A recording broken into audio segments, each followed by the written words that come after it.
Hello everyone, welcome live to Atlanta on the World Racing Network here tonight for tonight's broadcast of the NSRA Beer Street Journal Grand National Series. Race number 13 of this season seems to be flying by here on us.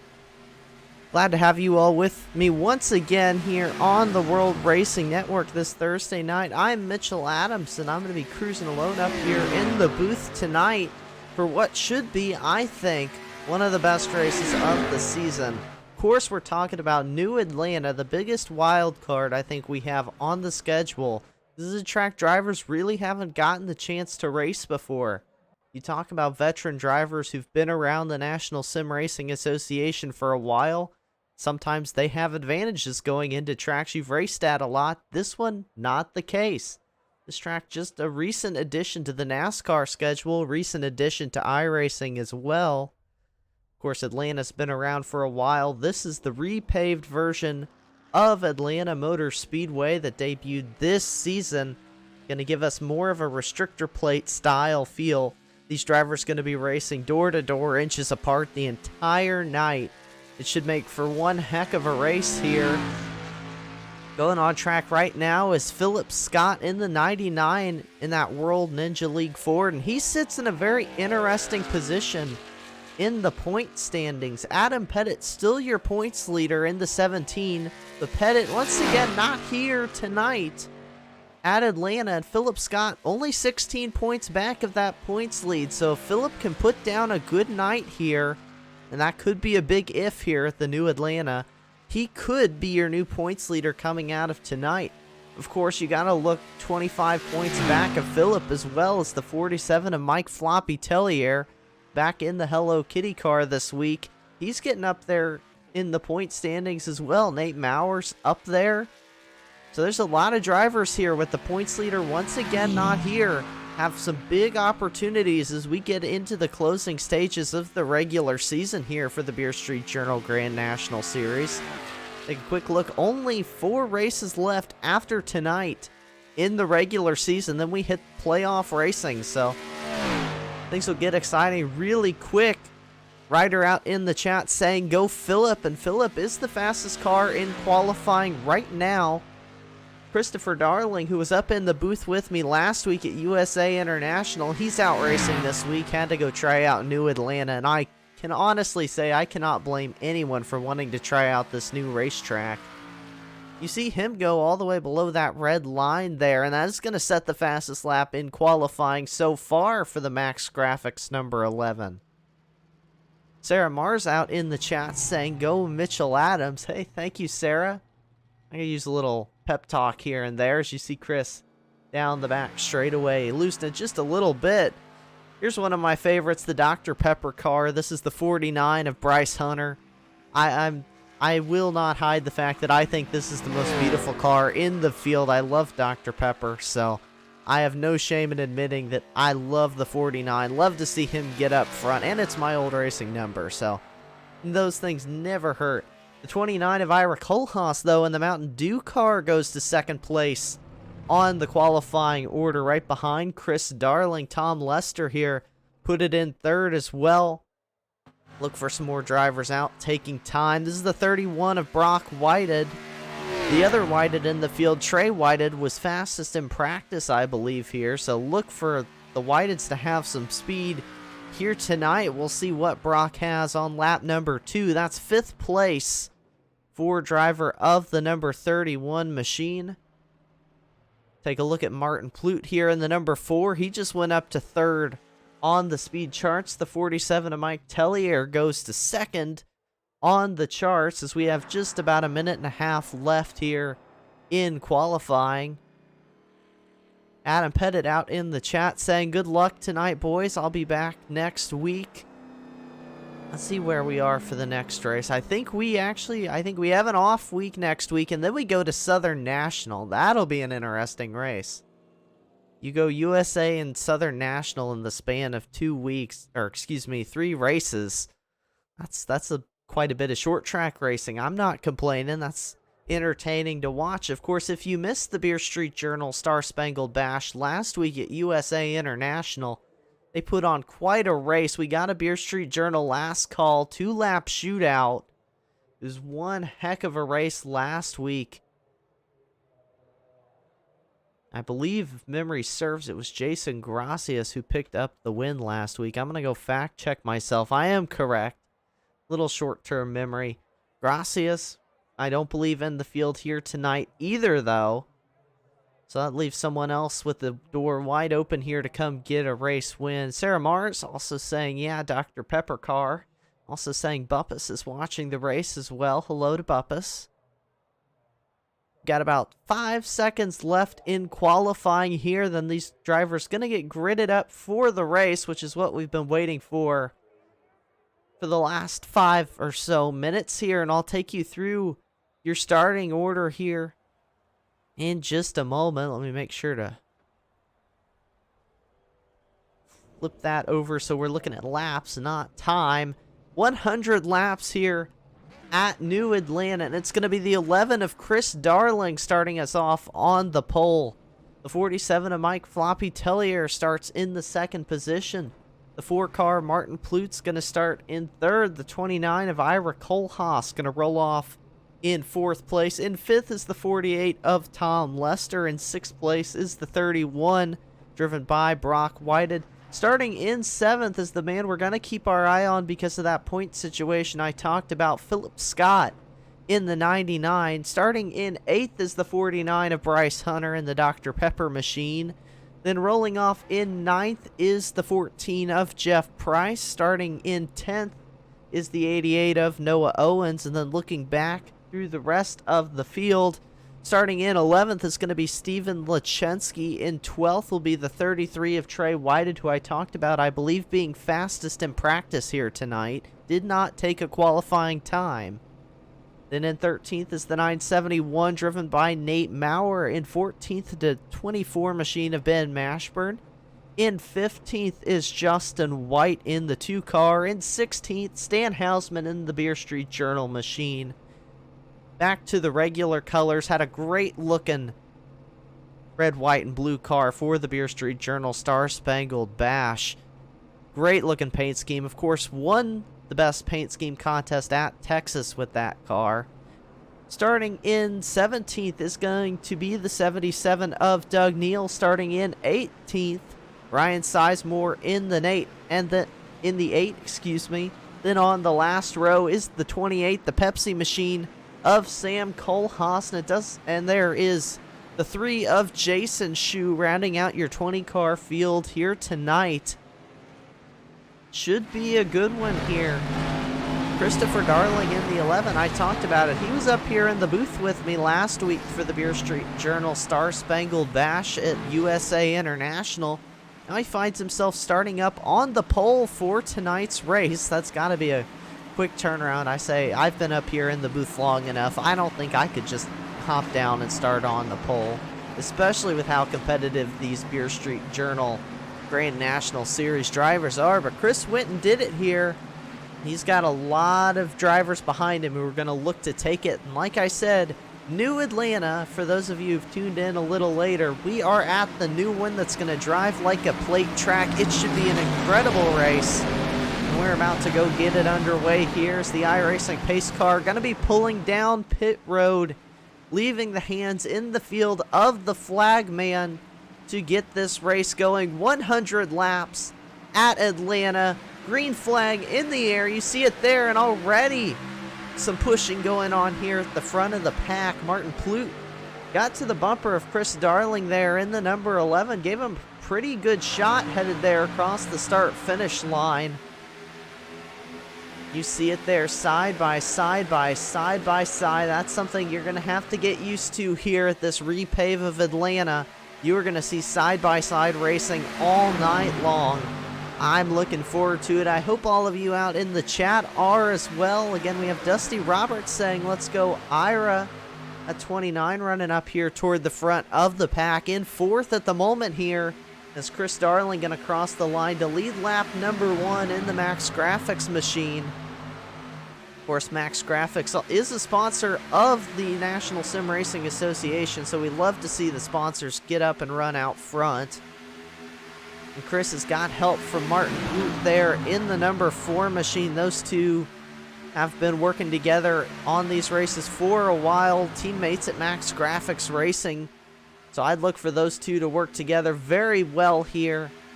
And you see that in the early going.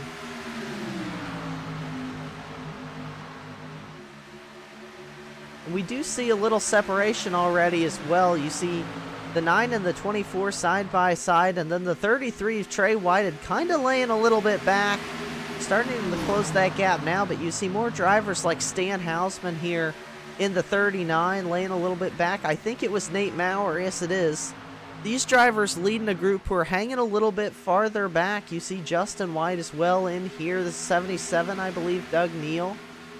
Jason Shu and someone else hanging around in the back. That's the 28 of Sam Kohlhaas. All hanging around out in the back of the field, maybe wanting to stay out of the danger zone, which is what this place is, right up here at the front. Chris Darling, you see him now working this high line, working both lines. That's something these drivers gonna have to do tonight, is try and block the momentum when another lane has it. Of course, you see Martin Clute up the inside now with no help coming to his bumper. Of course, now going to get hooked up with the 31 of Brock Whited, but that's going to allow the 47 of Mike Tellier to get up and get the race lead headed into turn number 3, side by side with Darling. That inside lane advantage going to allow Darling to pull back up, but watch the high line momentum, especially if Kohlhaas up top can get to the bumper of Tellier.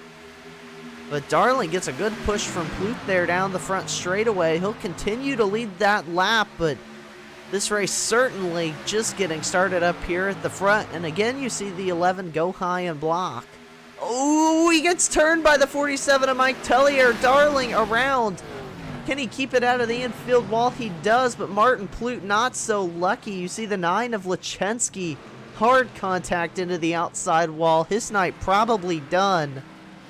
Early incident here, lap 6, and we're going to go take a look back at how this one started, because that's going to take a lot of drivers out of this one early on.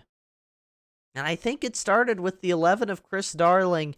He went to block the outside lane, just like we've been talking about. You see him here on the outside. He'd been there for a while. I think I want to get another view of it. The way it looked, the 29 of Kohlhaas might have been giving a shove to the 47, who was already on the back bumper of Chris Darling, and that kind of accordions up the field.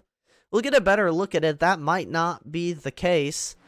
You're going to see here, coming out of turn 2, Darling moves up, and that's a perfectly clean block to the outside lane. No, I was wrong. Kohlhaas kept him clean. Tellier just thought about going to the inside, was maybe trying to side draft, and a little bit too close. Gets into the 11. Chris Darling going to get out of this one relatively unscathed. I also want to jump on board with the 9 of Steven Lechensky, because he had a ride here through turn number 3.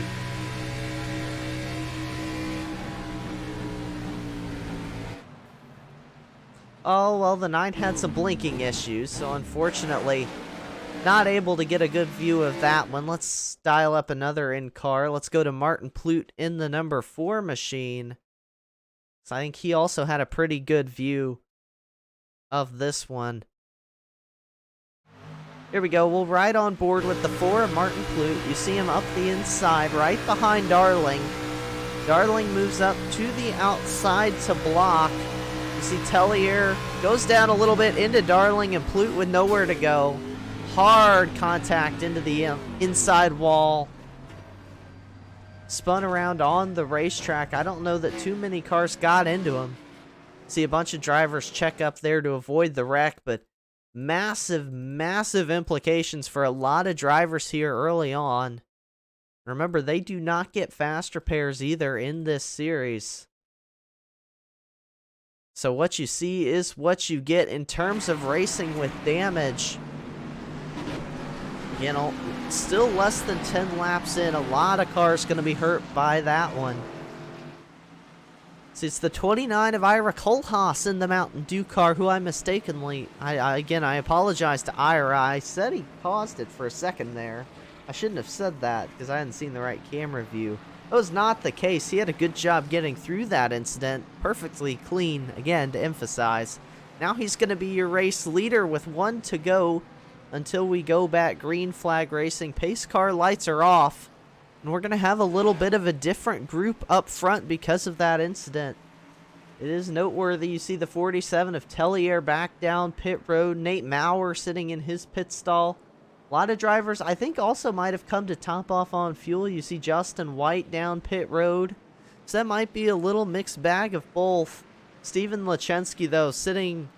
Actually, Lachensky, I believe, is taking it back to the garage for that number 9. I can't say I'm surprised with the amount of impact he had. Absolutely ripped the front end off that car, but a shame to see this early on in the race.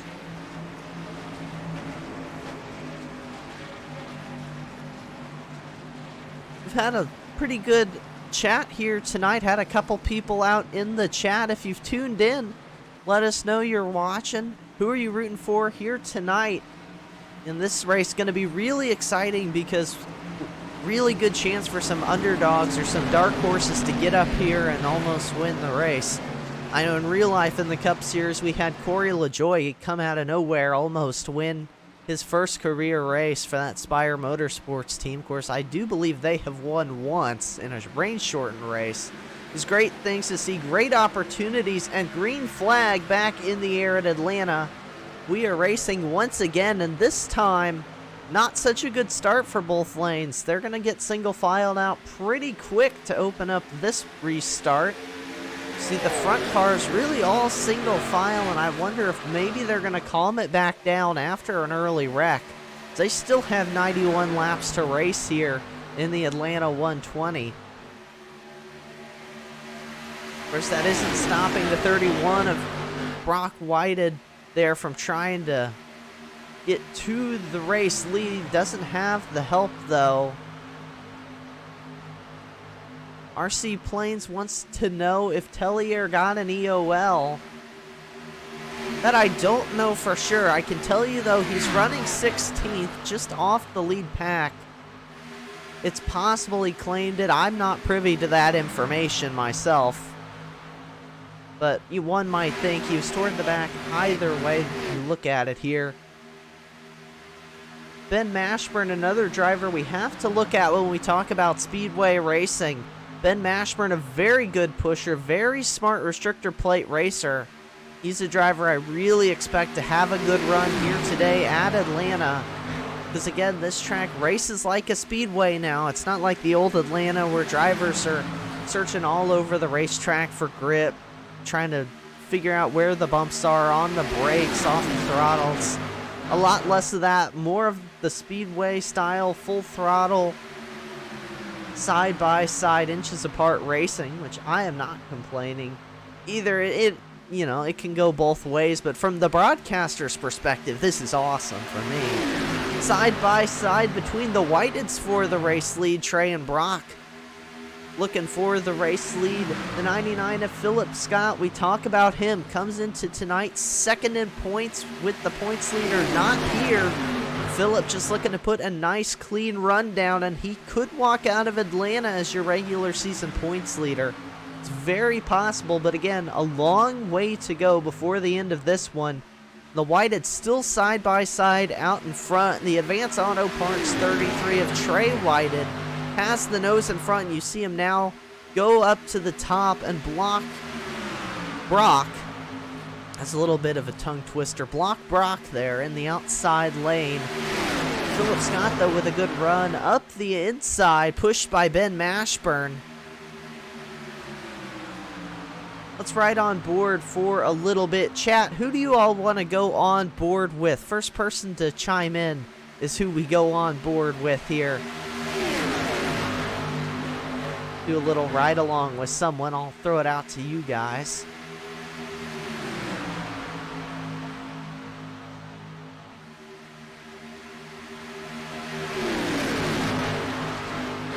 You see the 33-31 still working together. I expect the Whiteds to work together here. Ira Kohlhaas in the outside, trying to get that momentum going for the outside lane.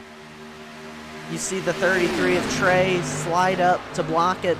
Lucas Whited out in the chat says, Brock Whited, congratulations, you win the contest, Lucas. We are going on board the number 31 of Brock Whited, who's currently leading the race as well. This is going to be a nice view.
A little right on board your race leader there, the 31 of Brock Whited. He's getting challenged though by Philip Scott right when we look back at the race. He didn't have anyone on his outside there when we were on board, but Philip certainly looking to take that World Ninja League forward up to the front of the pack. Seen a lot of drivers work with that 29 of Ira Kohlhaas. Seems to be a pretty good pusher behind the wheel of that one.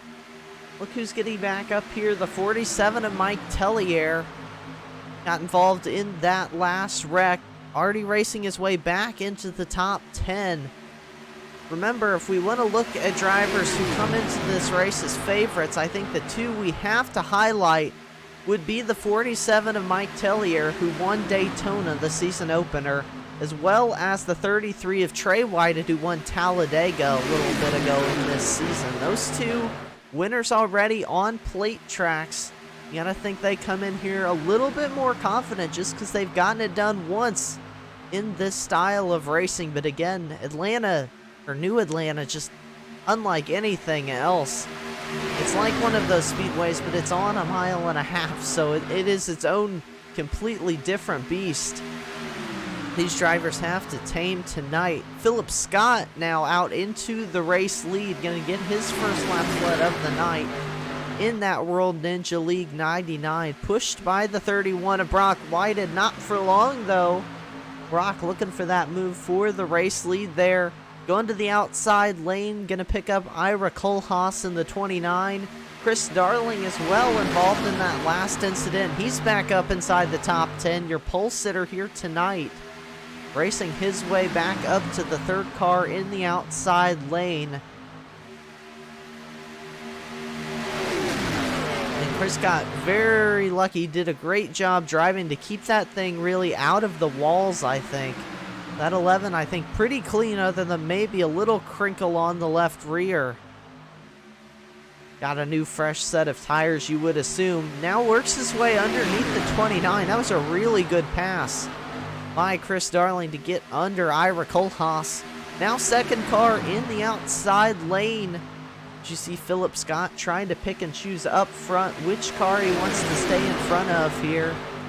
It's tough to choose here. You've got both lanes looking really well formed up right now. More cars in the inside, but you see the push that Trey Whited gets from Chris Darling. That's going to propel that outside lane forward. He's looking for the race lead over the 99. You see, though, too, you got to look at 4 cars in the outside, really. Now 5. Mike Tellier moves up. Well, there were a bunch of cars on the inside, but now they kind of go away and all move up to the outside, so it's more evened out now between the two lanes. And down the front straightaway, the 33 going to get the nose in front to lead that lap. No, I'm wrong, actually. Philip got the nose in front. I thought for sure Trey did it. I guess My 2020 vision must not quite be as good as I thought it was. And just like that, Phillip edges out about a car length, 2 car lengths into the race lead. It's like the momentum kind of fizzled out. But if you're Phillip and really anybody in the field, you have to be mindful that you have both Whiteheads running right up here at the front of the pack. Have to imagine they're still going to work together if the opportunity presents itself. Or you could get the opposite and they really want to beat each other and be the best Whitehead here at Atlanta. But we saw them working together earlier. Of course, right now they are working on opposite lanes here. The 31 doing a great job pushing Phillip, and you see them really kind of run up the track. I've noticed that the last couple laps here, they kind of fade up the track through 3 and 4. Kind of went to a middle groove, forced the outside lane higher, and you see the 31 of Brock Whitehead leave Phillip Scott there on the inside, and Phillip has a little ways to look back before Ben Mashburn comes to help him. So good move, I think, by the 31, and you see Trey Whitehead in the 33 give him a good push out to the race lead now. Is the 31 of Brock Whitehead. Then continues to be side by side by side as we are past the 1/4 mark in tonight's race. Now look at the surge from the outside lane, pushing the 33 up nose to nose with the 31. Chris Darling gave him a good shot, but almost pushed him a little too far out maybe. That 11 kind of fell off the bumper there for just a moment, but able to really get hooked back up with the 33. That outside lane really is going places here in this one. I've been impressed with the outside lane, but the inside also has hung in really well here. I think both lanes seem to be able to make it work. It's just kind of a matter of who's in the line. Of course, that is always important, but I feel like here at Atlanta, that seems to be more prevalent, is who's working together. You see a ton of cars, though, in the outside lane right now. I think most of them pulled down when I said that. They tend to do that, but you see the 29 also kind of falling off the back bumper of Chris Darling slightly down the front straightaway. Chris wasn't getting as good a push as the inside was from the 24. You see Kohlhaas move up the track a little bit there. I thought Tellier might look to the inside. He restrained himself. I do expect the later we get into this as well, we are going to start to see some really aggressive 3-wide moves. Don't put it past these drivers here in the NSRA Beer Street Journal Grand National Series. If we've seen one thing, they love to race hard. And on a speedway, that is no exception to that rule. We tend to go very much caution-free, with the exception of last week. We had a few cautions at USA International. We usually only get 1 or 2 cautions a race. We've gotten 1 under our belt here, and we're looking at right now almost a 25-lap green flag run if they keep this going.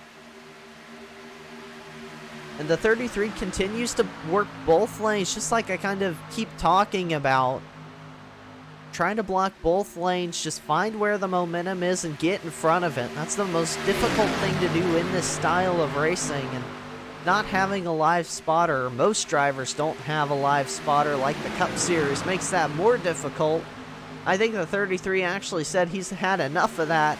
Trey Whitehead going to drop back a little bit here into the pack, get into a little more of the safer area, and that's going to allow Chris Darling to assume the race lead here. Darling going to clock another lap lead here in this one. Oh, Ira Kohlhaas got close to Brock Whitehead there. Headed into turn number 1. Almost surprised there wasn't more contact. Oh, there he gets into him. Brock Whitehead hard into the infield wall, locking it down, keeping it off the racing surface. He gets it rolling. We stay green for now. You see the smoke, though, billowing out of that 31. We are going to take a look back at that one on the World Racing Network replay.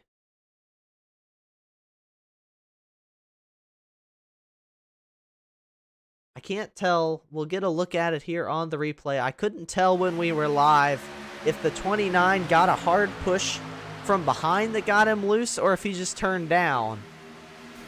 It's a little hard to tell from that angle as well.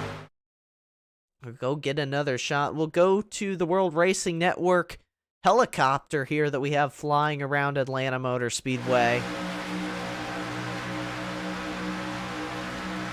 I don't think there was contact. Looking at it from the 47, I think that was just purely the 29 might have come down a little bit. Of course, netcode is always a thing in sim racing. Just hard to judge that one. Again, we continue to stay green, and that 31 clocking laps, but he is smoking around this racetrack. I don't think he's going to get that caution. He's probably about to go one lap down. Brock Whited, who showed so much pace here tonight, that's an unfortunate way to go out here, at least probably out of contention here on lap 36. What that has done is it's single filed out the field a little bit more when we go back live. You see it's single file now. Chris Darling leading. Ben Mashburn runs in second in that 24. And again, highlight teammates here in this race. That 24 and 11 Max Graphics Racing teammates. Then the 99, he was up the inside. He's going to get pushed high, though, by the 8 of Ryan Sizemore, who's going to overtake the third position. We have RC Plains out in the chat saying, yeah, Philip Ryder, always saying, go Philip. We get a lot of Philip Scott fans here in the chat. We love to see people come root on your favorite driver. Of course, Philip now in a tricky position because he's got drivers side by side in front of him. Gets to pick who he's going to push. Gonna hold it down on the inside lane. Stick with Ryan Sizemore in the 8. Chris Darling as well went down to block the momentum from the 8. Sizemore, though, really aggressive moves here up front. Now shoots to the inside of Chris Darling. Push Darling up the track just a little bit out of 4, nose to nose. Coming to the line, Darling with some good momentum, though, in the outside lane is going to get his nose in front of the 8 of Sizemore. You see Ben Mashburn up in that outside lane. Ira Kohlhaas, Mike Tillier, a lot of the same drivers here working the outside lane near the front of the pack. Let's look at some big movers in this race as well. The 11, we talked about him. He's the pole sitter. Started first, currently running first. The 8 of Sizemore started 18th. Mind you, this is a 20-car field. Started 18th. All the way up to second right now. Ben Mashburn in the 24 started 14th up to third. So we have some big movers here near the front of the pack. Also some drivers who've kind of lost a little track position since the start of the race. But for the most part, everyone else kind of holding solid around where they started the race off.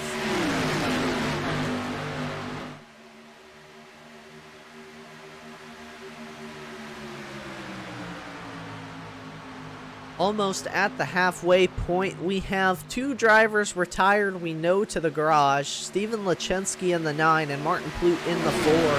Both of those drivers took their cars to the garage after that first caution on lap 8. The 31 of Brock Whited currently sits 3 laps down. He's definitely got a lot of damage.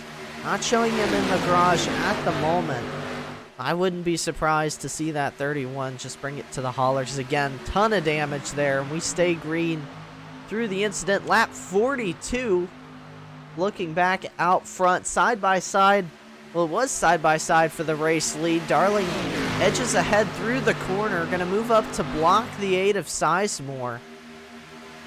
We've seen Darling not afraid to block both lanes. He is not shying away from going to slow up the momentum the other lane has, and that's exactly what it takes, too, to win a race like this. Is 3 wide down the front straightaway.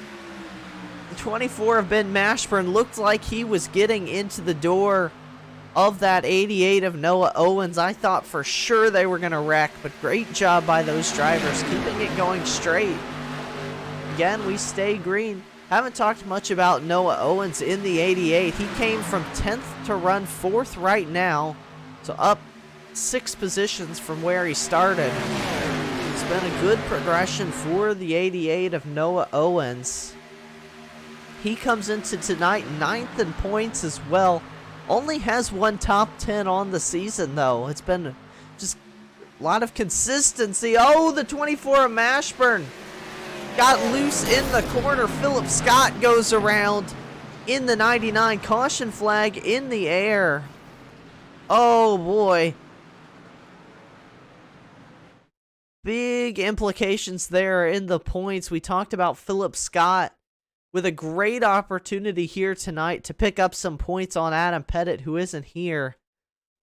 He is going to get a lot of damage here from this one. We'll take a look at it on the World Racing Network replay. You see the 24 just gets loose, comes down into Philip. Thought he had it saved, a little contact with Mike Tellier, sends that 99 around. Ira Kohlhaas with nowhere to go either. Oh, who is that? I think it's the 48, it is, of Tom Lester. Just came plowing into the 99. Let's ride along with a couple drivers, because those of you who've tuned in here throughout most of the season on the World Racing Network know ride-along cameras my absolute favorite thing to do. This is the 24 of Ben Mashburn. This is where it all starts. See him just get a little loose entering the corner. Don't really see much turn in the wheel. Just kind of got loose, and the 24 is going to come out of this one all right here. A little left front damage, but all in all, pretty well off there for Ben Mashburn. Let's go on the other end of this. Look at Philip Scott in the 99. See, the 24 just gets a little loose. Philip tries to save it. The 47 comes along the inside, gets him in the side. It sounded like he got contact from somewhere else as well that sent Philip around. You see Tom Lester pile into it a little bit there. I also want to go on board with Ira Kohlhaas in the 29. So I think Ira got a piece of this one here. Good view of the incident, too.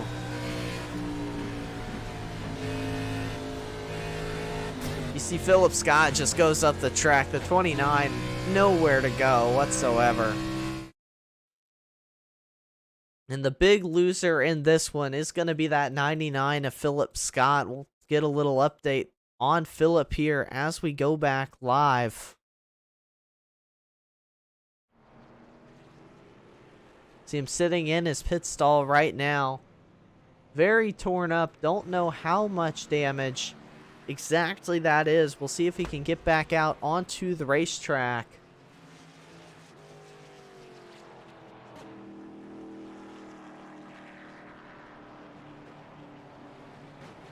Trying to figure out, I think, potentially, not sure, Brookstone Animal Hospital Lucky Dog Award might be the 3 of Jason Shue. We will see, again, when we go back green, how exactly that works out. See if I can't figure it out for sure, but thank you to Brookstone Animal Hospital for putting somebody back, or giving someone back a lap. Certainly, I don't know about putting them back on the lead lap. Yeah, that's long-time partner of the National Sim Racing Association and a partner here in the Beer Street Journal Grand National Series. That's Brookstone Animal Hospital. You can check them out and all the other series sponsors down in the video description. Help make our Thursday night racing here possible on the World Racing Network. Ryder says rip and RC Plains says no. That's about the right exclamation, I guess, for Philip Scott. He is on the track though in that 99, so he doesn't have what we call the required repairs flag here on the iRacing sim, but certainly some damage on that 99. We'll see if he can keep pace when we go back green here in just a moment. It's going to be Chris Darling leading the race still with Noah Owens in the 88 to his outside. Another driver we haven't seen much up at the front of the field, Jeff Bryce in the 14. And we talk about the up and down season Jeff Bryce has had here. Struggled to get some footing here, sits 18th in points. Just some tough luck for the 14, but it seems to be coming around for him a little bit. And we are green flagged once again Not a great start for the 88 of Owens up top. He's going to get shuffled back from Darling. Have to settle into the 4th position. And you see Darling get pushed out of line by the 8 of Sizemore. Already Sizemore holding no punches as we go back green flag racing. Looking for the race lead with help from Jeff Bryce in that 14 machine. Darling with nobody to help him. I think he's going to get Mike Tellier stick with him on the inside lane. And that 8 going to pull down is your race leader. But again, no one really to help the 8 of Sizemore. Going to have to wait for the 14 of Jeff Bryce. There is the 11 of Darling finally getting to his bumper. The outside lane didn't have the run I thought it would get.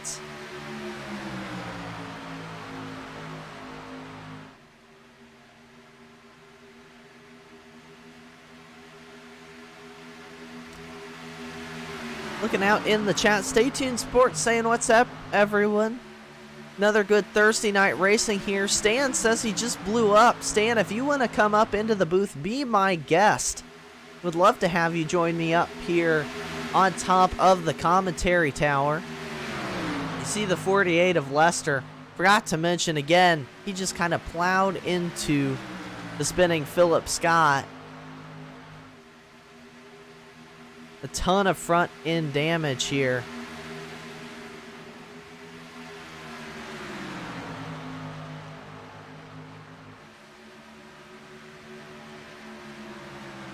Looking back out at the front of the pack, it's now the 47 of Mike Floppy Tellier, who is trying to take the race lead over the 8 of Sizemore. Sizemore's done a great job up front, but just doesn't have the help from Noah Owens he needs right now to hold that race lead. And I believe I'm being joined now by Stan Hausman. Stan, tough luck here tonight in this one. Yeah, my fault actually. Just slowed down for that wreck and was coming back up to speed and downshifted instead of, or put it into second instead of putting it into fourth and hand grenaded it. So, but some fun racing out there right now.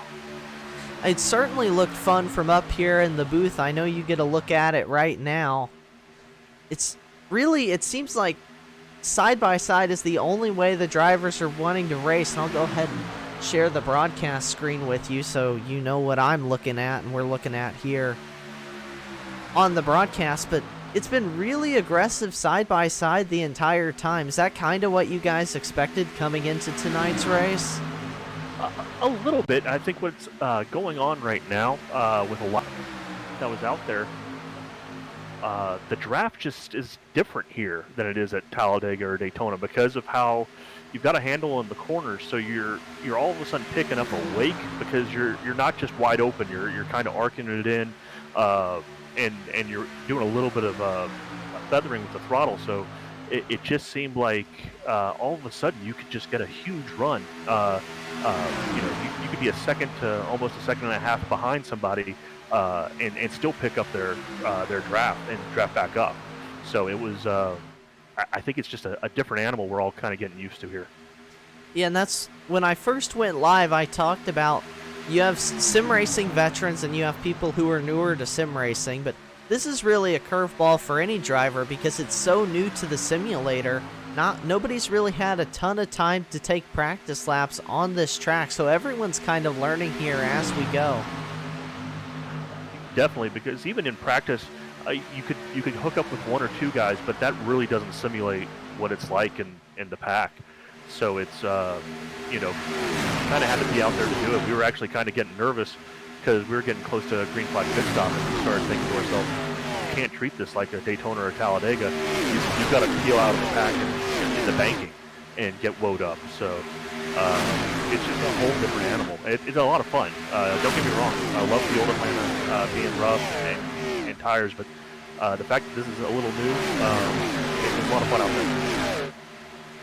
And you have people who like the old Atlanta and you have people who like the new Atlanta. I'm biased as a broadcaster. I like this newer configuration because it just makes for super exciting racing. And we continue to see that out on the track. Mike Tellier is up in the race lead right now. The 47s look really fast here tonight, Stan, from up here. He's going to drop back a little bit. It seems to be the 47 and the 11 and the 8 of Sizemore. Really, those 3 cars kind of seem to control the race here of late. Yeah, and I got to say I'm really impressed with the 8 of Sizemore. He was kind of back where I was in the high teens, just kind of watching and waiting. And the fact that he's been able to knife his way and get on up to the front means he's got a grasp on the draft and what it takes to move forward here. Because you can't exactly push it like you would, like I said, at a Daytona or Talladega. 3 route wide you could probably do here, but I wouldn't really advise it right now. But I've seen him be able to move on up through the pack. Ben Mashburn, he's racing tonight. He's been able to move up through the pack. Obviously, the 47, the 11, the usual suspects we usually see on a pack racing track really have a grasp of what's going on in this draft. Yeah, we've seen a lot of, you usually see Ben Mashburn and Chris Darling work together. We've seen a lot of that here tonight. We've seen some different pairs. Like I noted earlier in the race, a lot of drivers seem to be wanting to work with that 29 of Ira Kohlhaas. I don't know if it's just because he was in a great position to push him around the racetrack, but the 29 pushed a lot of drivers up toward the front of the pack, and he's not a driver we've kind of noted through the season as being one of those superb plate racers, but it's been a good showing for Kohlhaas tonight. And again, that's kind of the opportunity a track like this gives some of the drivers we don't always note up at the front so much, a chance to really go out and show a great race. Definitely. It definitely levels the playing field a little bit when you're able to have the draft help you out. And I don't mean that in a derogatory manner, because heck, my only win in the NSRA is at Talladega. So I'm one of those guys that the draft kind of helps out. But you really learn how to race side by side. And I think this racing like this here will really pay dividends on how to race on other tracks as well, because again, it's not wide like Daytona or Talladega. You've got to handle, you've got to put yourself in the right line, so you're going to be beside a guy, and you're going to be beside a guy in close quarters. So I think some of the guys who aren't used to this type of racing, it's a good night to go to school. Like I said, it was fun up there when I was running, and I was enjoying it. So, but I don't think you can take your eyes off of the Simbox guys. The Simbox guys are sitting back there in the high teens. And they're figuring things out. I was running back there with them before as well, and they're seeing how the draft works and learning quietly back there. So when it gets closer to show and tell time at the end of the race, I think the Simbox guys maybe ones to watch as well. Yeah, and Simbox, always a team we look at here on the super speedways. I guess we kind of call this a super speedway now. But they always seem to work together really well. And you see him starting to get hooked up as well. That's a good note. Doug Neal's right around Nate Maurer, the 49 of Bryce Hunter, also right there. I don't think Justin White's too far away either. I think the 48 of Lester might be with him here tonight as well. So they are all bunched up, just kind of running in that little bit of a safer zone compared to the Hornet's Nest we see up at the front of the pack, which has really been aggressive all night long. We haven't seen the action die down at all up here at the front. That's not going to change as we're past the halfway point. No, and the interesting thing here is where that caution fell, we can't make it to the rest of the way. They're going to have to stop again. So if another caution does not come out, I believe they're going to be in a position where they're going to have to figure out gas and go if you're going to need tires. We were kind of talking at the end of that run how people were pushing and getting a little bit of loose in the corner. So I think there's going to be some more strategy here if we go green for a little while here. And that'll make things really interesting. Like you said, this is a completely different pit road entry than anyone's ever had to do before in a green flag condition, at least in the National Sim Racing Association. So I'd be really curious to see if we go green flag and they have to make that stop, how that's going to play out. We always expect teammates to work together, but it's just, like I said, there's so many unknowns here at Atlanta. It's a completely different race than we've ever seen before. And looking back up front here, it's still Chris Darling, Ryan Sizemore, and Mike Tellier, top 3 cars in the field. They've got that 33 of Trey Whitehead winner at Talladega earlier this season. He's right up there. I talked about earlier, he's another one. Him and Tellier won the plate races so far this season. Does that make them bigger threats coming in, or do you all kind of think about that when you go into a race? Well, I think when we go into a race, you're definitely looking for the guys that you know are more comfortable in the draft. If you're able to win, and after running, with some of these guys like Ben or Mike, you kind of know who's a good pusher, who's a good leader, or if they're both. And you do look for those guys, because if you're able to do it and if you're able to follow them, you're going to be up in that top 5, and you're going to be up in the right place when it's no holds barred and it's time to go with a couple of laps to go. So yeah, definitely, you keep an eye up. Oh, we got trouble on the backstretch. Yeah, there was some side drafting shenanigans going on, I think. It looks like everyone gathered it back up. We'll take a look back at it here on the World Racing Network replay, because something happened there coming out of turn number 2.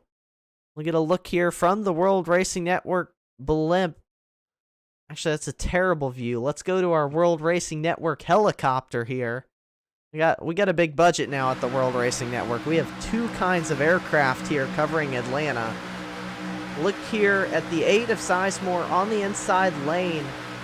He kind of came. Wow. Yeah, he kind of came up, and the 47 both came down at the same time. And I think there's one other level as we go. As I saw, you come out of 4, it looked like Chris got a little bit loose, and I don't know if he had to check up, but it definitely cut his momentum. And I think it was 3 things coming together right there all at once that didn't have anything to do with each other, so to speak. Just one of those racing things where if it's going to happen, it's going to happen all at once. And we see that sometimes where there's 2 separate incidents that take place both at the same time. It's kind of funny how that works out sometimes. That did shake things up out front, though. It's now the 88 of Noah Owens leading this race, and we've seen Noah up here for a while. Haven't seen him get that clean air, though, and I think Mike Floppy Tellier doesn't want him to have it for very long. That 47 looking up the inside lane with help from Jeff Bryce. Watch Chris Starling and the Whited there in the outside lane, though. They're coming with some momentum as well. No, and looking at the leaderboard right now, these guys are on about 25 lap old tires. And beginning, this was about the time in the last run where the handle started to change really on the cars. Darling goes 3 wide middle and takes the lead in a power move. That's not the first time we've seen 3 wide moves. I think he did one earlier in the race, and something happened back behind him. Jeff Price all the way down the racetrack. He keeps it going straight, though, into 3rd. It was a great move from Chris Darling, though. Took advantage of that momentum. Now it's him and Mike Tellier kind of in a tandem draft out front. Yeah, I think what we saw coming out of 2 was the same thing that happened to the 88 that happened to the 11. He got a little bit loose coming out of 2, and there was some checkup action behind him that caused the scramble. But it's if you've watched a number of races here on the NSRA, this is the same song, different verse. You're seeing with the 11 of Darling and the 47 of Tellier out front at a packed racetrack. Yeah, and again, Tellier in the 47, no stranger to victory on a plate track this season. Has his 1 win of the season at Daytona. A lot of drivers up here at the front, though, winless this season. I think you've got to look back to 6th place at Philip Scott. Oh! Big contact. Big wreck. Yeah, the 88 going around Philip Scott around. A lot of contact, I think. I forget who it was. We're going to take a look back at it. Somebody got hard up into the outside wall. It was the 8 of Sizemore. Oh, no. He was running so well. He was having such a good run. Started 18th, was all the way up to the lead for a time, and here's another look at it. See, the 47 got loose. Yep, hit the apron, and you just can't check up. That's one thing here. It's that you don't have that issue at a Daytona or Talladega is, something like that causes the car to get loose, and there's just nowhere to go. It's going to stack up, and it's going to stack up quick. So that's a shame. 88 was running well. 8 was running well. Just nowhere for them to go. Here's Philip Scott's on board. Writer out in the chat said not again. Philip Scott involved in another one here. You see him go around. Big contact for that 8 though. Sizemore. We saw Philip have a big wreck. He's managed to keep in the race. Was working toward the top 5. Hopefully the 8 of Sizemore is going to be able to do the same thing here. Yeah, that's an interesting thing that, I was going to point out before that wreck is the 47 had damage to him. And I've noticed a number of guys scrape the wall. So it's interesting here that people really didn't look like they were losing speed with damage out there. So it'll be interesting to see what actually will happen with the damage that was taken on this caution for the various drivers. In the iRacing damage model, it can be so unpredictable sometimes. You would think here at what should be a really aero-sensitive track at Atlanta that would have a huge effect, but like I've said, we've seen Philip Scott race with damage, Mike Tellier racing with damage. Now we're going to see the 8 do it. I feel like it... Oh, go ahead, Stan. Well, no, I was going to say, and we just saw the exit of pit road, the 88 came off in 3rd, I believe, so he's going to see what he could do. The damage model, all of a sudden, it looked like he took a little bit of damage in the nose when he got in the back of Mike, but now what we were talking about before is out the window. There's no more pitch strategy, so to speak, when it comes to gas. So they should be able to make it the rest of the way without any problem. And it's a whole new race now. Yep, whole new race. 25 laps to go right now. We'll probably restart with about 23 laps to go.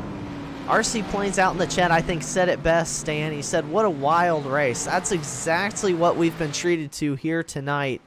It's been a great show. I'm really happy with the decision myself to go with New Atlanta. It's put on such a great race for the broadcast here. It's been a ton of fun to watch these drivers go around. I'm going to try and figure out who our Brookstone Animal Hospital Lucky Dog Award. I even looked at it right when the caution came out, Stan, and I said, okay, I see it. I know who it is.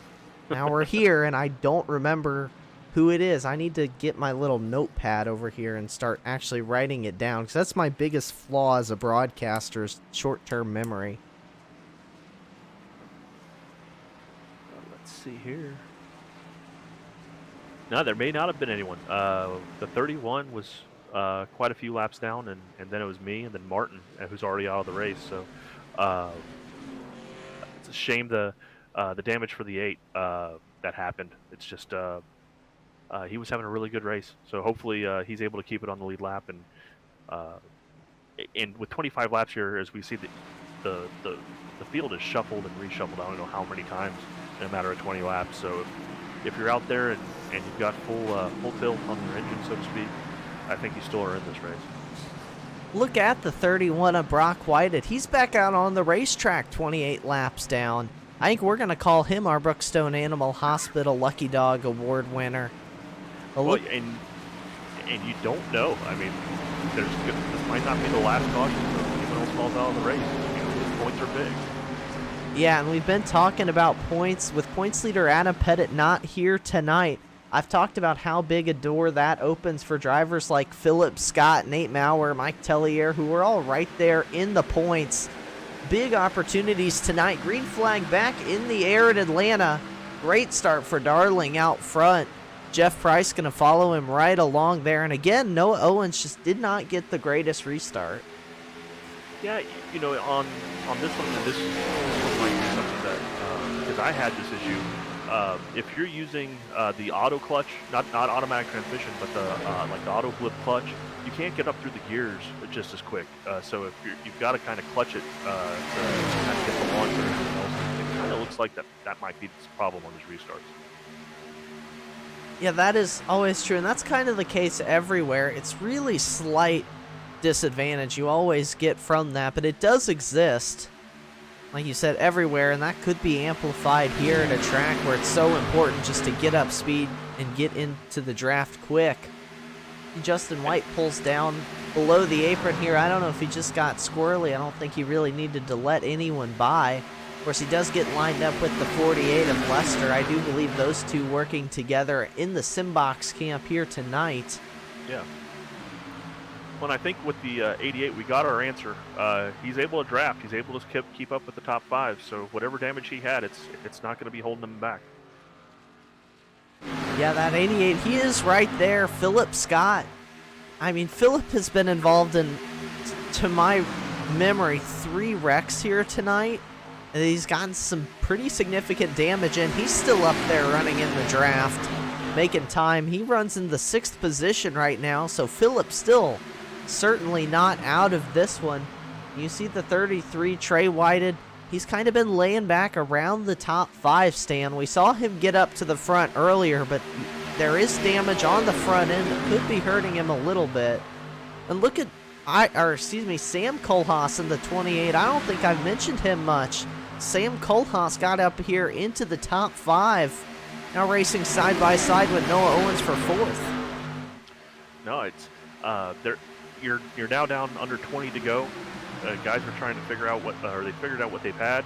Now it's time to inch up toward the front. I mean, it's you've got to put yourself in position now, and I think that's what Kohlhaas is doing. I think what you said with Philip. Philip started back in the teens and has already made himself up to 6th spot. So and here comes some of the Simbox guys. I think they're starting to get the 48 coming up. I think they're starting to see that it's time to go. Yeah, the Simbox cars getting lined up here again, a little bit behind the pack. We saw Philip Scott go jump out into the outside lane. He has decided to duck back down, but that 33 of Trey Whited gonna stay up in the outside. Whited gonna try and get hooked up with Kohlhaas. That car still definitely has some pushing left it can do, and it's a good run for Kohlhaas. Didn't really have much help either, but he got side by side with Jeff Bryce for 2nd.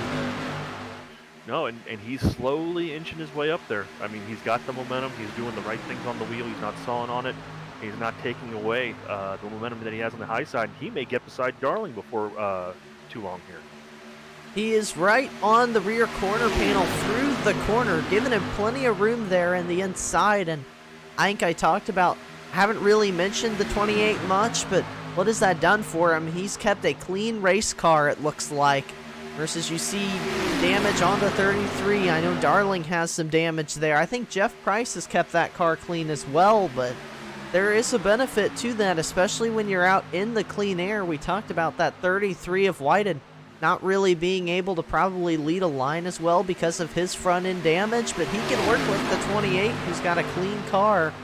That's really going to be an advantage to the 28 of Kohlhaas here, because a lot of drivers going to be willing to work with him here, you have to think. Yeah, it looks at the 33 and the damage he has, he's able to pull up and draft just fine. So I think we just had a lead change. I think Ira just led that lap. Yeah, Sam Kohlhaas going to get out into the race lead. Hey, I've done that so many times, you get a little bit used to it after a while. I want to check here and see something here, but Sam Kohlhaas doing a great job, like you said. Great pushes here from the 33. Oh, he's gonna see how that nose works out front now. Yeah, the 33 now drops down to the inside lane. Your new race leader is Trey Whited, and that is going to be the big test. Can he get the momentum built back up?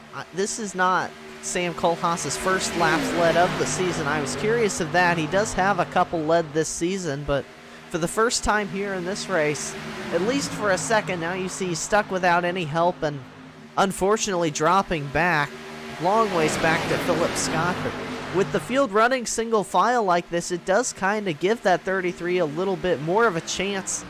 Well, I was going to say to stay in line, but there goes Chris Darling forcing him up the track, and Darling now going to shoot through for the race lead on the inside lane. Yeah, I was about to say that. One thing that happened when they made that move, it shuffled Jeff Price out, and it put Ben Mashburn right on the back bumper of Chris Darling. Which, if you've been around the National Sim Racing Association long enough, you know that is a dangerous combination. I think I've lost a couple races to those two here, lost some stages to them as well back when I was racing on the track as well. I'm sure you've experienced it as well, Stan. Those two, both of them great pushers, very aggressive, and just work together so well.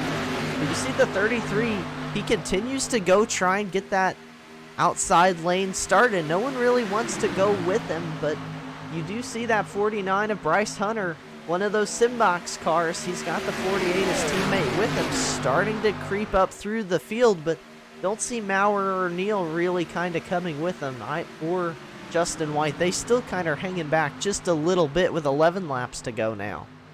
Yeah, I would say for them, and just from what you had said before, especially about Nathan just needing a clean race with Adam not here, I think for him, the pay window, so to speak, isn't open just yet because he's looking at a good points day. But the rest of these guys, as you can see from the scramble, the pay window's open as we go 3 wide into turn 3. 3 wide. Darling gets shoved into the middle, and he's going to settle back in behind Ben Mashburn, who is now your new race leader. But look at how quickly that high line formed up, Stan. Trey Whited already side by side with second place. He's got good help from that Dr. Pepper 49 and Bryce Hunter and Mike Tellier. Tellier seems to come and go sometimes. He kind of falls back, then comes back up, but they cannot hold him back in the pack. Tellier continues to march forward. The 29 of Ira Kohlhaas, also up there in the outside lane. See, I told you it happened. It's an occupational hazard. Well, one thing that we're at right now, we're 16 laps on the tires. The guys who've been held down on that apron, they've been wearing those tires out. So I think you're going to see a little bit of a march to the outside like you just saw. I don't think Ben is washing up for the sake of washing up. I think the handle is beginning to go away a little bit on his car, and he's drifting up out of the corners just because they've been down on that low line for the past 15 laps.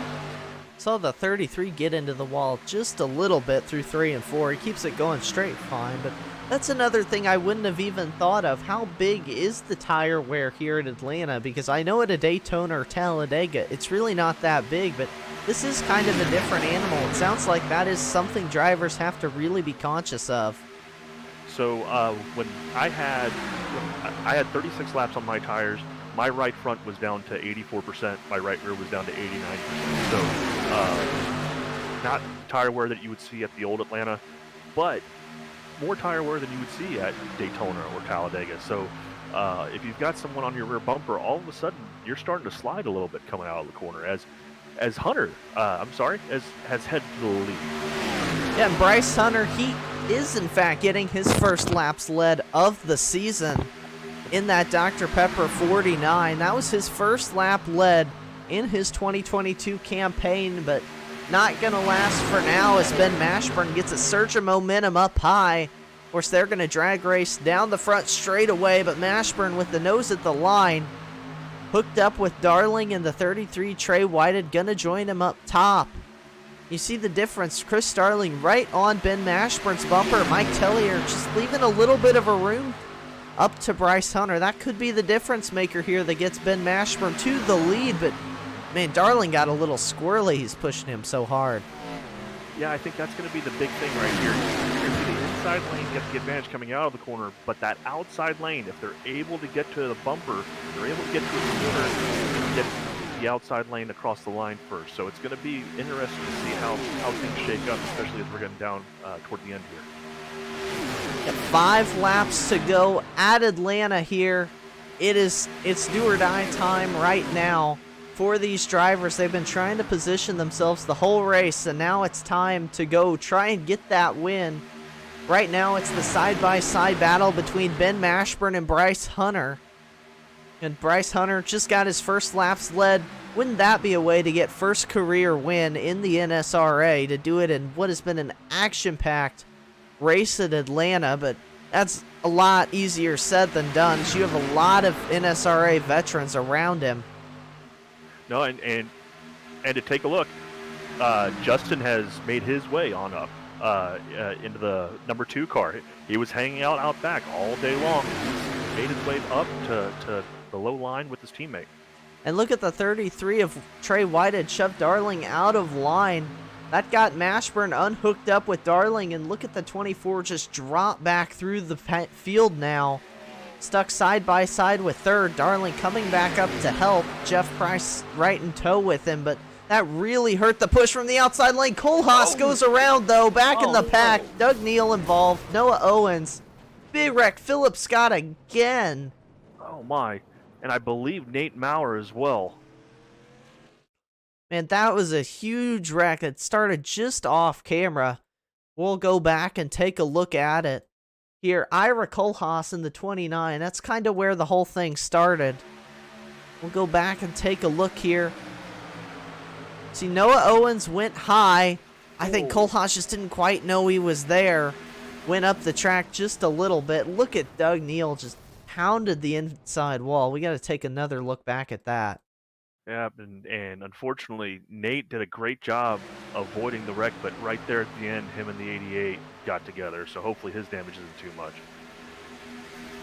Yeah, here you see Nate Maurer. Oh, he missed those cars coming up from the inside, got into Noah Owens, but it doesn't look terrible from this vantage point, at least. I think Nate's going to be okay after that one.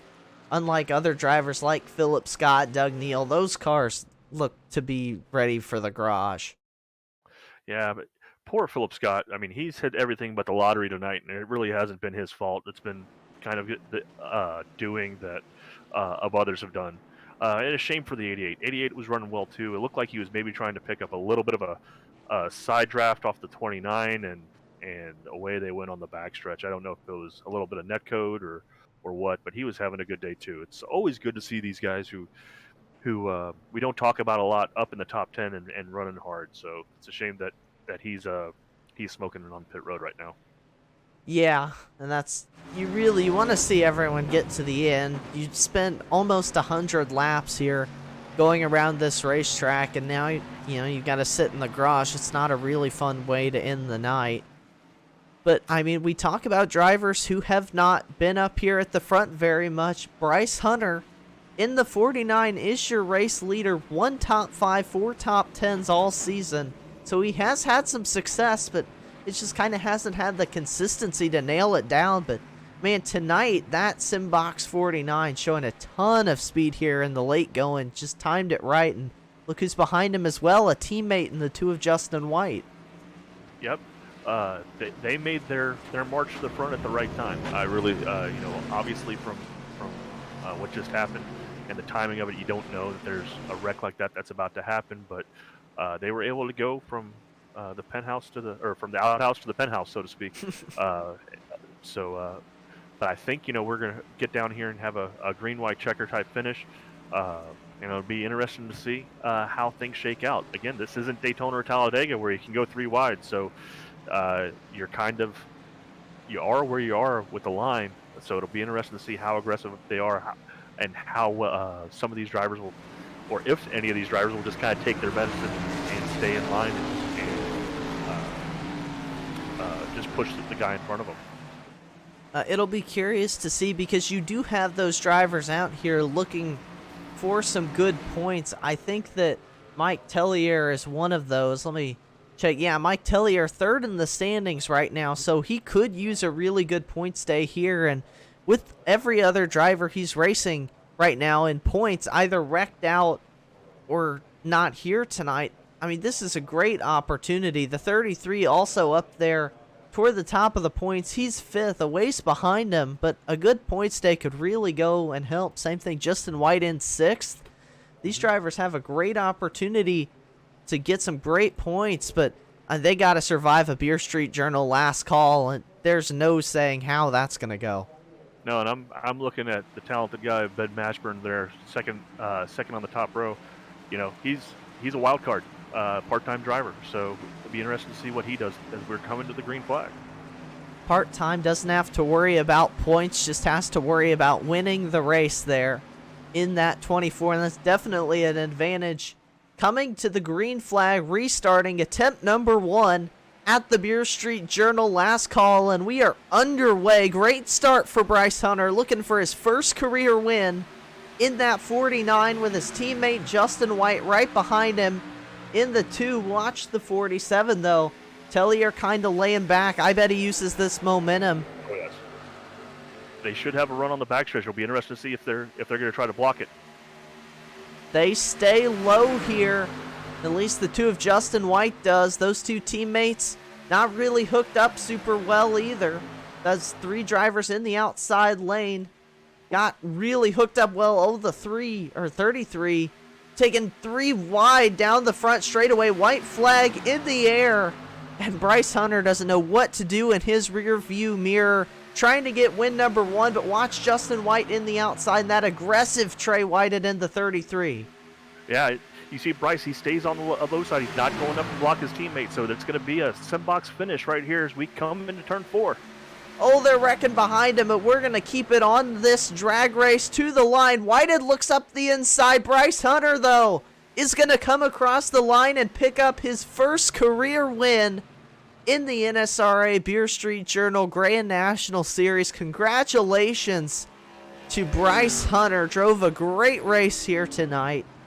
Came into tonight, hadn't led a lap yet this season, hadn't won a race, and gets the job done in the most dramatic way possible. The Beer Street Journal last call.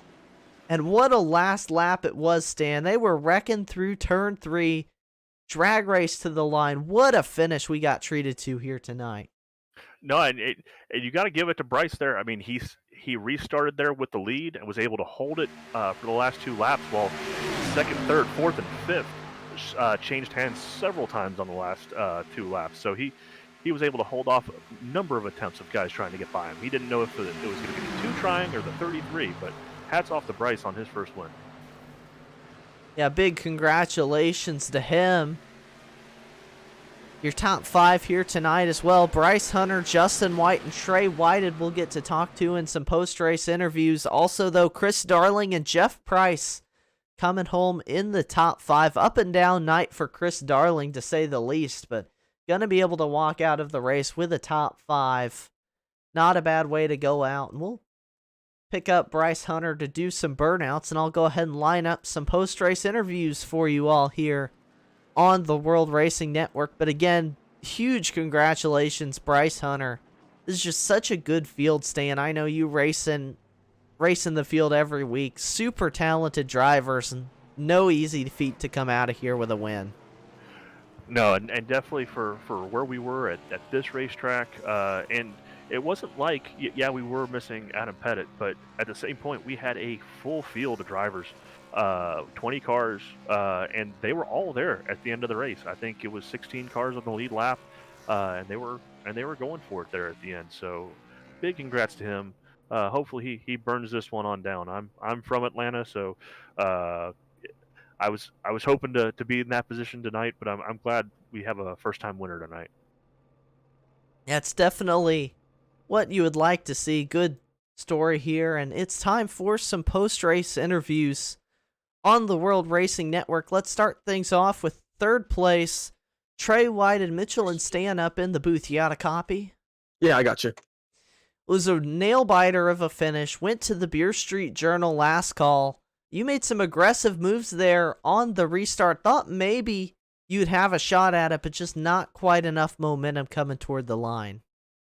Yeah, it was pretty interesting. They had the rule where we could go below the double wide on the front stretch within 3 to go, which included the green white checkered. And yeah, we made a really good move. I felt like we got kind of put behind on the restart, and then coming to the white flag, I dove down to the white line, was able to go 3 wide and get P2, and I told Bryce I tried everything I could without wrecking him, and he just held on to it. So big props to him, man. I'm just glad we were able to get another solid top 3. Trey, wanted to congratulate you on your third place finish. You know, coming off your big win at Talladega, going to another pack type of racetrack, pack racing type racetrack. What was the biggest differences between the end of the race here tonight and the end of the race at Talladega that jumps out at you? Really, the biggest difference, and I'm sure you guys noticed it, was tires. I was kind of tight there through 3 and 4. I also kind of slid up to try to get a big run out, but I was definitely super tight, especially 1 and 2 and 3 and 4. And obviously that's not a factor at places like Talladega. So I don't think that played into my demise tonight. I just don't think I had anything for Bryce. He was able to hold the bottom really well, and I couldn't get the run out of 4. But yeah, the biggest difference was definitely tires. So. Yeah, well, and it's an interesting thing. We don't usually see tires be a massive advantage here, have as big an impact in, not at Atlanta, but in the pack style racing. So it's just, it's, how do you feel about the track? I guess is a good question, because I know it's the first time the series has been here. did you like the racing we had today? And did you have fun? I guess that's the most important thing. Yeah, it was definitely a lot of fun. Learning curves, obviously, with pack racing at a mile and a half like this, with the quad oval, which is really unique. Made for a lot of different lines you could take. Like I said, I used that to my advantage. Coming to the white flag, was able to get a really good run out of 4, and took it 3 wide on the apron in the quad oval, and was able to hold the bottom in 1 and 2. So I mean, um, it is a little different, but I think I did like it. I was able to lead some laps early on in the race. Me and my brother, we wanted to try to control it. Unfortunately, I think he got wrecked. Some netcode situation is what I heard, but yeah, I mean, we wanted to control it, and then I kind of laid back. I saw how aggressive it was getting, and then I just was like, no, I don't want to be back here anymore. And I kind of hit the switch, and I was back up front, and then the caution came out, and able to get tires and was able to race it to the end. But yeah, definitely had a lot of fun. Came from the back to the front, showed that it was possible within a couple laps to go from 13th up to 2nd. So I'm kind of excited. Hopefully it's on next season's schedule, but glad it's finally behind us and we can go back to a racer's track next week. So. Well, speaking of the next track on the schedule, I think we have off week next week is what I'm seeing here. And then we head for Southern National, which is going to be a completely different style of racing. Are you ready to go from the short track to I still don't know what to call it. A pack racing track is what we'll go with here. Back to a short track. Pack track. Yeah. It's got a really good ring to it. Yeah, that I might have to coin that. I'm gonna trademark that before you trademark guys. Copyright World Racing Network. It's on my channel. No, anyway. All right. Well, but yeah, I mean, I thought our performance at the short tracks this year has been pretty phenomenal. We've got a really good program overall. I didn't feel super strong coming into the season. I don't think I had that great of a finish at Rockingham, which isn't a super small track, but I thought we had a really good race at USA and had a chance to win that race, and so hopefully we're coming into Southern National with another opportunity to win the race. So yeah, then you'll have to get ready to go back to iRacing Super Speedway the week after that. They're really throwing curveballs at you, and then we go back to Martinsville. So it's just an interesting couple of weeks we have here coming up in the Beer Street Journal Grand National Series. But best of luck to you in all those races. Before we let you go, though, do you have any shout-outs you want to give? Yeah, Advanced Auto Parts for being on the car. Thanks for having the partnership with me. I love having them on. Anytime I get stuff for my car, it's always at Advanced Auto Parts. And Superior Concrete Products, my employer as well. Be sure to visit them at concretefence.com. And Ryan Sizemore, Sizemore Motorsports, Brock, Noah, all my teammates. My wife, obviously, for letting me race night in and night out. I think I do this too much, but she puts up with it. So, and obviously you guys at WRN. I like I said last week, I can't stress this enough. I love going back during the week on my lunch breaks at work and stuff like that, and just seeing what I could have done differently or moves that I think I can implement again later on at iRacing Super Speedway. So, yeah. And obviously Justin at the league and stuff like that. It's been a fun league and super competitive. And yeah, that's pretty much it. Well, thank you for stopping by and talking with us again. Great run tonight. Congratulations and best of luck to you going into Southern National in 2 weeks. Stan, that's your 33 place finisher. Your third place finisher. He's number 33. That's what threw me off. Trey Whited. Sound like he really had a lot of fun here tonight, which is kind of the vibe I've been picking up talking to you, and from just what it looked like down there on the track. Looked like a fun night overall. No, I definitely agree with that. I don't think anyone was really overly aggressive tonight. Guys were giving each other room because we didn't know how the cars were going to handle. So I think that led to just a good race tonight. So looking forward to hear from our next two guys.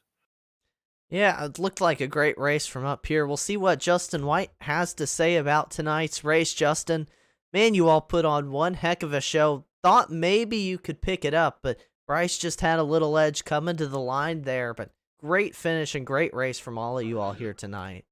Yeah, I appreciate it. It was definitely something else here in New Atlanta. It's the first race, first other than practice, running here at Atlanta. So it was wild.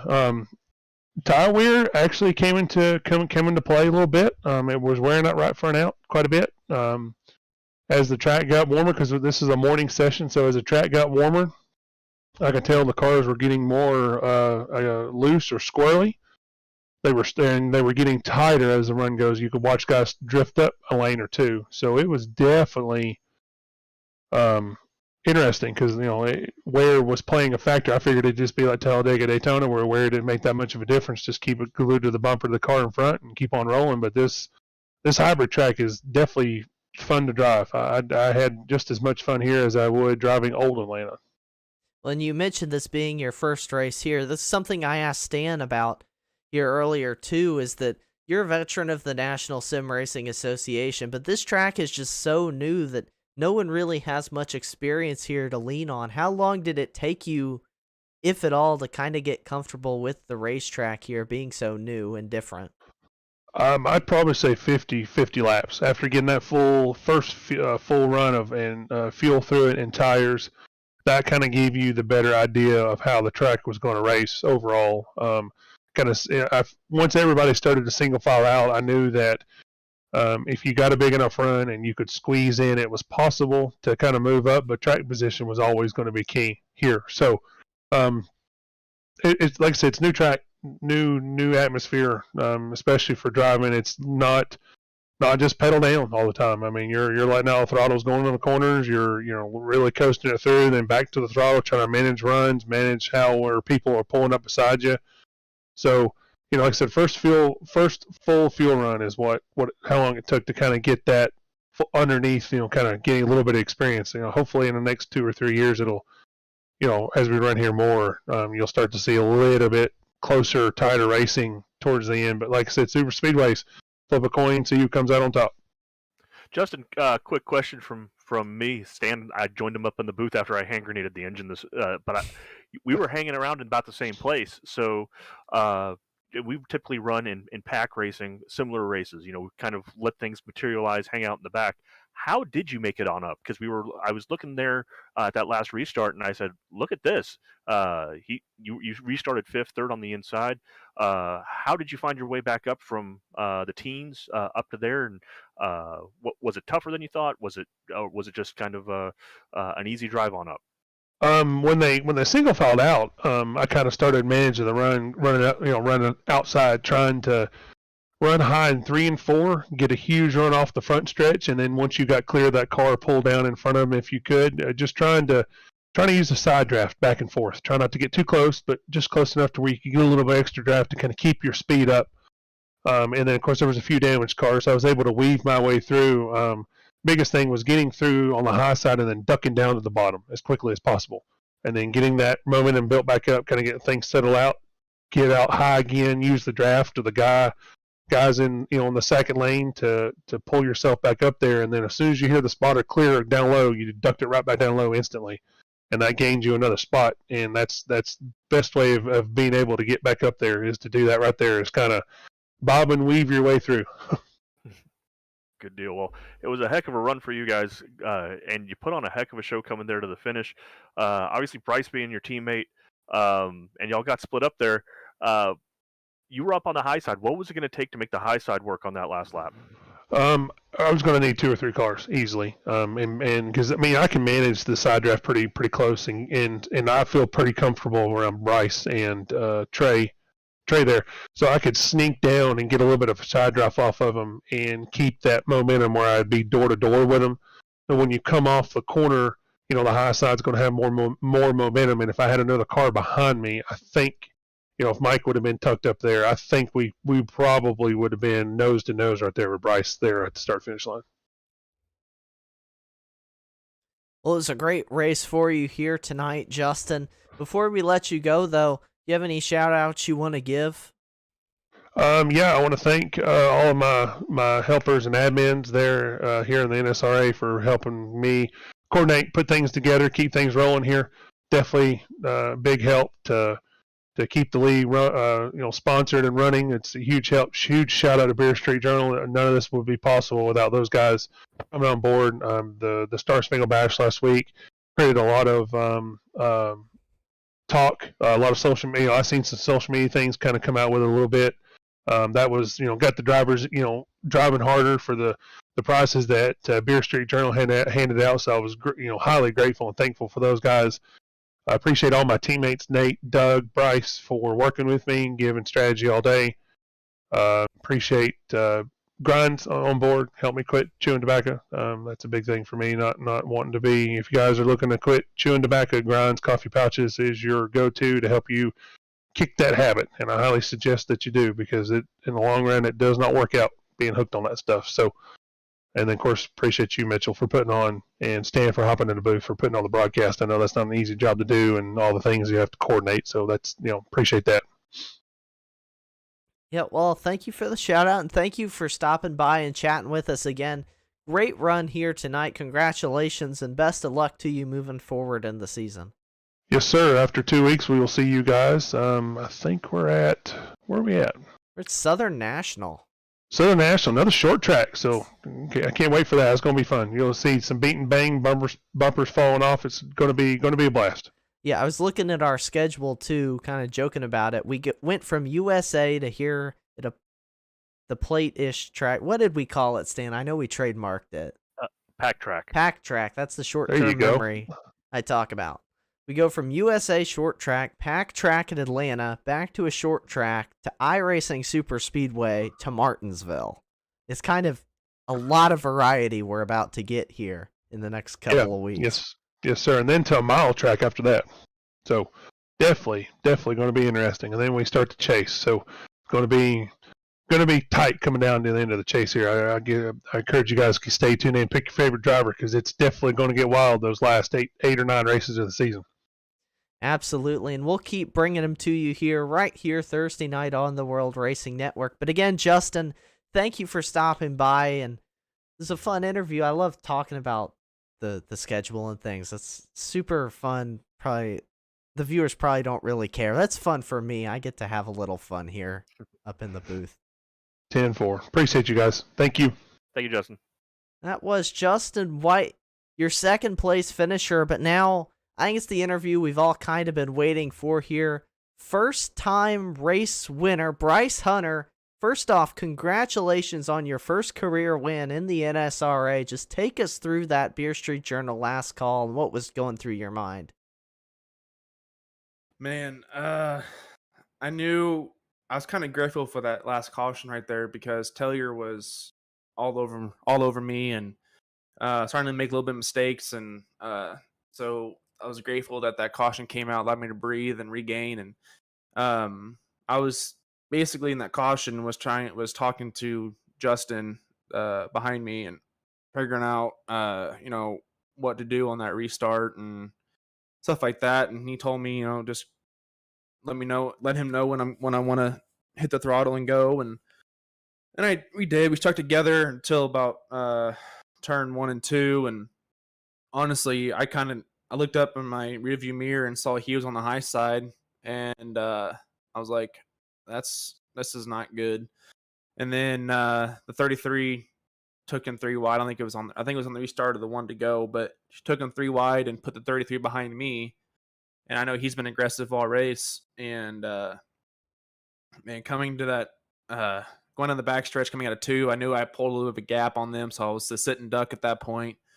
But luckily, the outside line didn't have the momentum of cars and was able to stay up front. And coming in 3 and 4, I just brake rode the whole time to keep me glued to his front bumper, because I've been burnt so many times on Talladega and Daytona about getting beat off of turn 4 and stuff like that, and I wasn't going to let that happen this time. And man, when they opened up that the apron on 3 to go, it was a fair game at that point, and I knew the 33 was going to try to dive down on the final lap, and so I knew I had to take it whenever I had the chance. So I came out of 4, immediately dove down to the apron, and he was already there. But yeah, I was shaking and heart was throbbing the whole time, so it was a good time. These guys raced clean.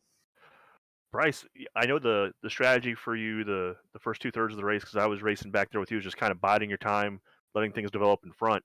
Talk to us about your march through the field, because you were the first one from the back to come all the way back up through the front who was doing that. So when all of a sudden you showed up and you passed Darling for the lead, I was like, oh man, here they come. So you were one of the first ones who did it. So talk a little bit about that. Yeah, so I originally was telling Nate and everyone around me that I was like, at 20 to go, I'm gonna go, because I've been also screwed before of going when it's too late, and I was like, I had to change something else up here, and I ended up waiting until about 15 to go, and I had a huge run, like on the back stretch and on the front, like all the way around 3 and 4, and I just remember like passing by myself 6 or 7 cars. I was like, "What just happened here?" Then I looked down. I'm in fourth place. I was like, "Okay, I'm gonna stick with it." And my teammates are cheering me on and stuff, and then the position opened up to where I can get down on the bottom line, and then that only had 2 cars up in front with the bottom line had the momentum. And when we went double wide, the guy up front cleared the 2 high guys, and he took the high side and allowed me to get the open clean air. And by then I had everyone behind me, so it was just a matter of a freak run. And man, this track, I'm impressed at how well you get runs here. No, definitely. It's been. I was telling Mitchell that it's just a little bit different than Daytona and Talladega. All of a sudden, you can just really suck back up and go. Now, what were you thinking? We were talking a little bit about the Beer Street Journal last call. You had your teammate behind you, coming to one to go, and y'all got split up. Uh, what were you thinking there? Was there a possibility of you trying to go up and stay with him, or were you just committed to the bottom side and you weren't going to let go of it? I was committed to the bottom. I've been strong on the bottom all night long. I barely had to lift out of the throttle at all. And on the high side, I found myself lifting a little bit more because I got tighter. But then Justin was in my ear telling me stick to the bottom, stick to the bottom, and I was already doing that, and I just had really good momentum on the bottom, and I was like, I'm not going to give this up because I knew if the 33 got ahead of me, it was game over. And even in 3 and 4, the bottom line is what ended up helping me save the race, because I saw behind me the 33 got swung out wide, and I was able to wrap the bottom, and that was able to give you probably the victory right there. But yeah, the bottom line for me tonight was my go-to. I could pass on the high side. I mean, I did that pass all those cars on the high line, but the bottom line for me is where I felt most comfortable. I mean, you certainly did everything right there at the end. It was a great drive you put on there to get your first career win. And we are looking at the schedule here. We have an off week coming up, but then in 2 weeks we go short track racing at Southern National. How have the short tracks been treating you this season, and do you think we'll see you back up toward the front again? Man, I'll be honest with you, I don't even think I have that track. If I do, it's probably buried. To be honest with you, short tracks are not my forte. Road course racing is. I usually treat all short tracks like road courses. But man, after what I put myself through at USA, I'm a little worried about the next short track race, to be honest with you. Hey, I mean, you come and do it with a ton of momentum going your way. So, I mean, just keep doing what you did here today and it'll be all right. But, I mean, we'll wish you the best of luck going into it. I know it is completely different, but before we let you go, do you have any shout outs you want to give on the World Racing Network? Yeah, I want to thank you guys for putting on a great broadcast every week. Without you guys, it's not possible. And thanks for Justin White for inviting me in this league, and my teammates Nate, Doug, and Justin again. I'd like to thank my primary sponsors that I normally have on my car, but TNC Lawn Landscaping, Design Mechanical, Aris Carpet Care. All without them won't allow this to happen. Dr. Pepper for this scheme. I know they don't know I exist, but it's my favorite drink, so oh well. Yeah, thanks to Beer Street Journal for putting on to be the title sponsor and stuff like that. And again, thanks to you guys. I don't think I've gotten to talk with you yet to tell you this. I love your paint scheme, by the way. I'm a huge Dr. Pepper drinker. Absolutely love it. Well, I'll be honest with you. You can get it on Trading Paints. Hey, even better. Maybe I could go run in the Beer Street Journal Grand National Series. Now, that would be crazy.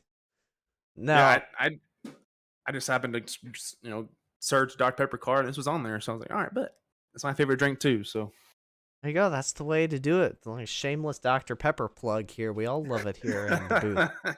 Again, thanks for stopping by. Congratulations again on a hard-fought win here in Atlanta, and good luck to you moving forward in the season closer to the chase.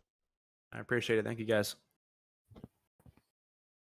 Stan, I put out a poll to our viewers on YouTube, and I think it says everything you need to know. I asked who liked the race here at New Atlanta. 6 people voted, and all of them said yes. I think that's my emotion, too. Just a phenomenal race we got treated to here tonight. I completely agree.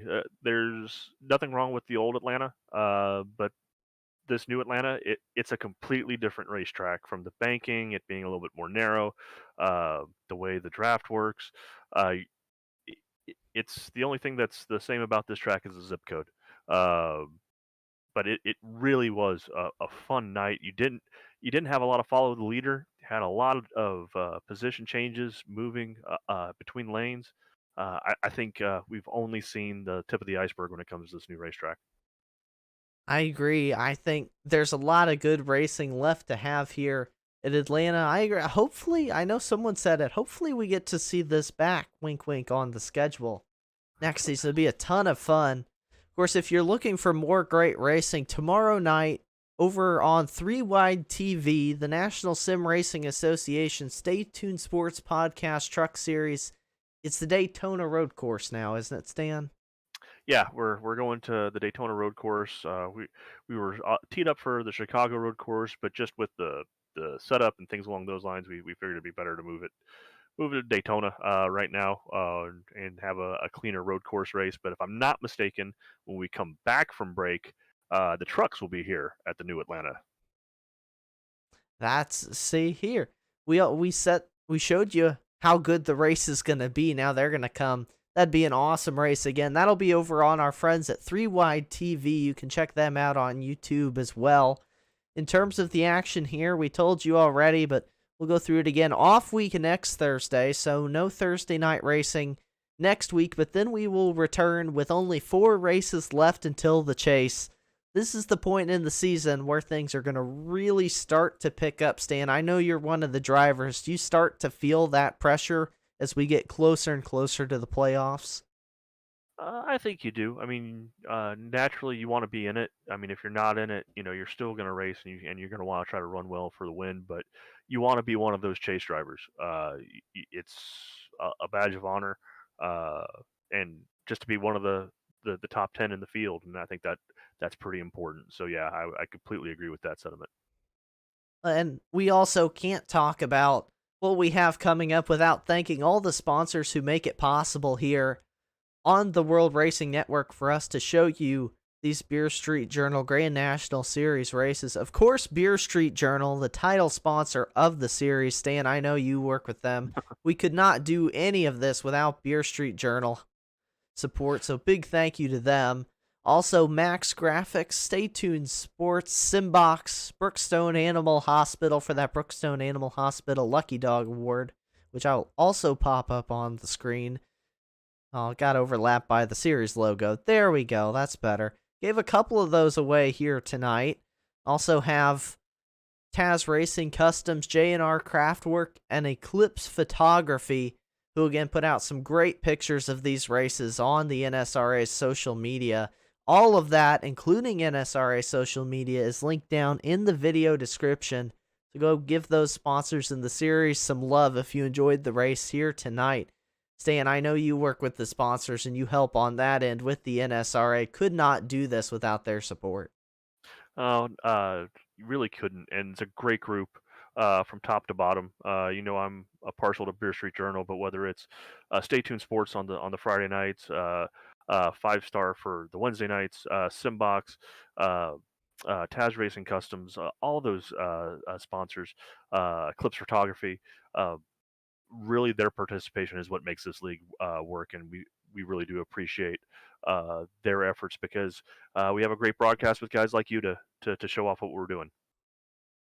Oh, you're going to make me blush up here. Good thing the viewers can't see me. You can only hear me in the voice, but we do have one order of business left before we are done here tonight, and that is to run you through tonight's finishing order in the Atlanta 120 here. Again, Bryce Hunter picked up his first career win in the National Sim Racing Association here tonight. Justin White comes home in second. Trey Whited brings home the third place finish. Then back behind them, it was Chris Darling finishing in fourth. Jeff Price came home in fifth. Jason Shoes, another one I didn't really talk about. He's the defending champ over in that 5-Star Cut Super Speedway series. So I don't know how I overlooked Jason here tonight. A phenomenal racer at the pack tracks. Good run for him here tonight. Tom Lester comes home in 7th place. In 8th was Ben Mashburn. 9th was Mike Tellier. Sam Kohlhaas going to round out the top 10. Then in the back half of the field, it's going to be Nate Maurer in 11th, and 12th was Ira Kohlhaas. 13th, Noah Owens. Finishing 14th was Philip Scott. 15th, Ryan Sizemore. 16th, Doug Neal. 17th, Brock Whited. Our good friend Stan Hausman comes home in the 18th place position. Coming in 19th, Martin Plute, and rounding out the 20-car field was Steven Lachensky, and it was a great showing here tonight too, Stan. A lot of drivers came out for New Atlanta. I hope all the viewers at home enjoyed it. Before we go off air, though, anything else you want to add? No, I just want to say really appreciate the job you do, Mitchell, on behalf of the league and the drivers. Y'all really need to make sure you're following World Racing Network on Facebook, Twitter. Mitchell does a great job with recaps, things along those lines. So if you want to know what's going on with the NSRA Beer Street Journal Grand National Series, make sure you're following World Racing Network on Facebook and Twitter as well. But really want to thank you for allowing me to come on up here and watch the last half of the race with you. I appreciate the opportunity. Yeah, I loved having you up here in the booth with me. If you ever blow another engine, you're more than welcome to come up here in the broadcast booth. We got a nice view of all the racing action. But again, thank you, Stan. Thank you all out in the chat for showing up tonight. For all of us at the World Racing Network, I'm Mitchell Adams. Stan Hausman in the booth with me here tonight. I want to thank you all for tuning in. I hope you all stay safe, have fun, and we are going to see you in 2 weeks for Southern National.